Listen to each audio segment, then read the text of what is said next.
হয়তো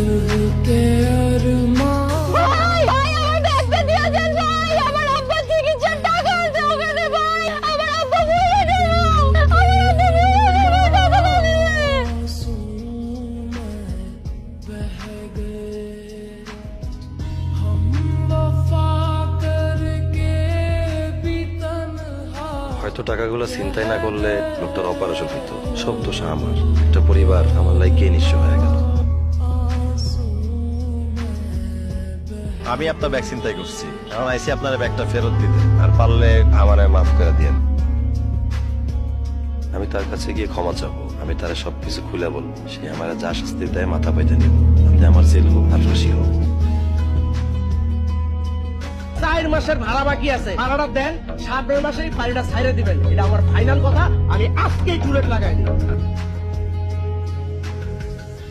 আসসালামু আলাইকুম মুরব্বী, বাসা ভাড়া নিয়ে একটু কথা বলতাম। ও বাসা আপনি? হ্যাঁ আসেন, ভিতরে আসেন।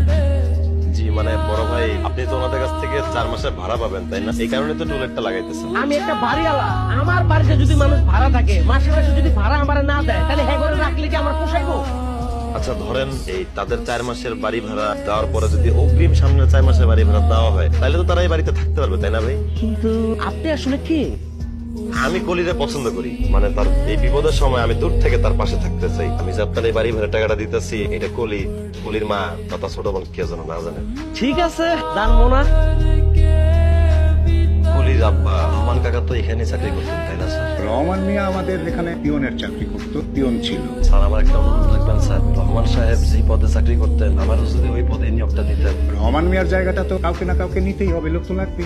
চাকরির এই বেতনের টাকাটা আমার দরকার নাই স্যার, আমার বেতনের টাকাটা আমি কলিদের পরিবারের জন্য পাঠাইতে চাই স্যার।